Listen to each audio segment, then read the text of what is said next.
Okay, I'm back. This is the end of turn 2. This is how things look. Not a whole lot different. You can see the back lines. There's not a lot left at the very back of the board now. Everything has kind of moved into a giant scrum here in the center.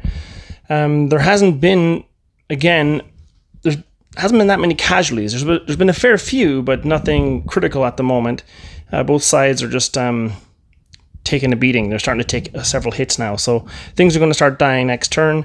Although there was a few casualties here, the Imperials lost 2 Sakaran battle tanks from the Blood Angels. They lost a Palace Custodes, and they lost an Imperial Fist Spartan. Aside from that, the only noteworthy casualty kind of is the Knight Polypyron. He moved up here to take a pot shot at the what did he shoot at? He shot at the Nemesis type. No, he shot at the Knights. The Knights down there in the corner. He shot at them, and in return he took just a pasting from those Fellblades over there.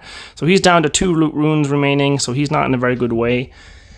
The Imperial Fists have just moved up to tacticals. They're just occupying these buildings. The Imperial Knights have moved through to take on the Sakarans, but only did a single hit. It was a giant whiff. What a terrible roll.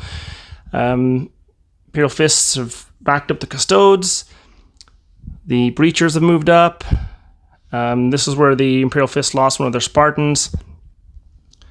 Reoccupied that objective with some Blood Angels. The Emperor's Children and Blood Angels are fighting over that. There's a armor scrum here at the very end of the board. Not a whole lot died. On the Imperial end here, there is quite a few Terminators coming in from Deep Strike or from Orbital Drop Pod on the Traitor side, on Horus, especially the Sons of Horus. And I didn't know where my wife was going to put them later on, so she didn't bring them in this turn. So what I've done on my back line here, I've put 2 infantry squads, just kind of protecting my heavies there. Did the same here. I moved over their land speeders over here just to cover the back line of these. Same here. I moved up the Sakarns just to protect the heavies here. And the same here. Just kind of, I could have moved them further up and had them do something, but I was nervous of where she was going to deep strike her Terminators in. And I'm assuming it's probably going to be somewhere here or somewhere around here-ish. She might not. She might bring them into her own line. I don't know. I'll ask her when she gets home what she intends to do later on. But aside from that, nothing really much has changed. This Reaver took a bit of a pasting. He did very well saving, but he took 4 wounds.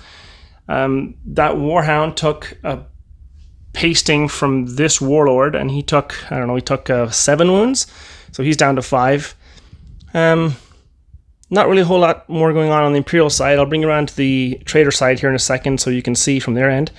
But from the Imperials, from the Blood Angels, they're just still moving up. Actually doing very well here. I should be able to defeat the Emperor's Children there in the Cathedral.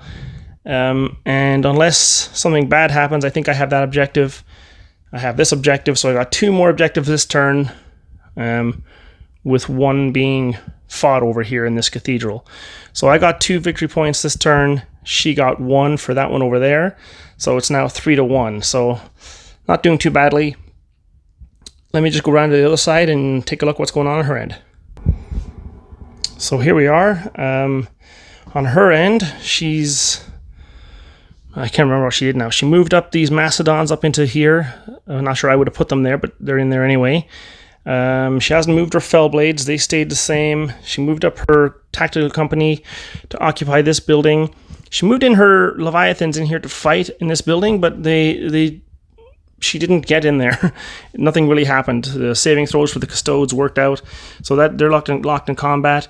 She moved up to her 2 Warhounds here to try and defeat my Imperial Fist Spartans.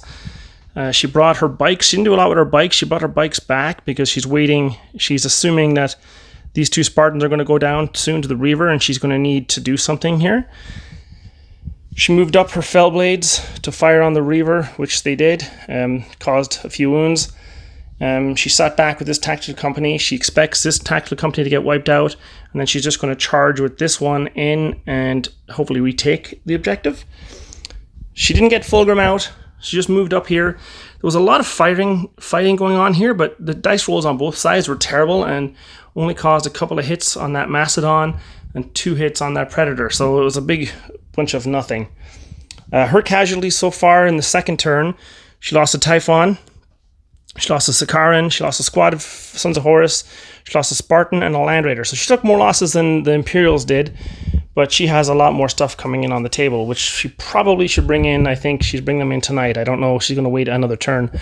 I'm going to do the same thing I did last time, as I'm going to record or dice roll off the results.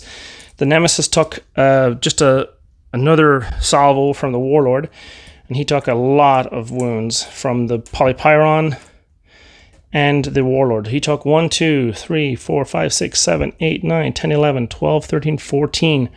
14. He took 15 blast markers, so he's 23 wounds left. He won't die, but we'll see what happens.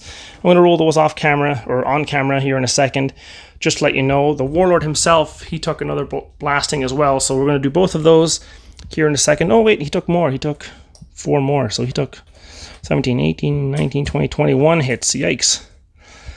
Okay, well, I'll be back in a second and we'll do that roll off. Okay, we're back here. Get this dice ready.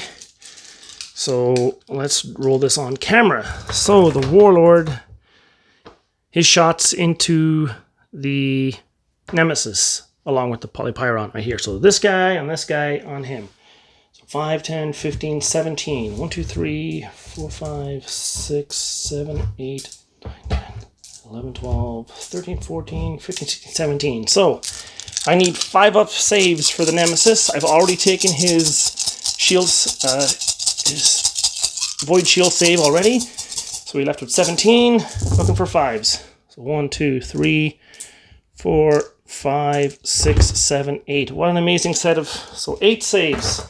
So he took 1, 2, 3, 4, 5, 6, 7, 8, 9 damage. So 9 damage on the Nemesis. We'll just mark that here in the corner. Wow, 9 damage only. That was a miracle. Now we're going to do the saves on the Warlord. 5, 10.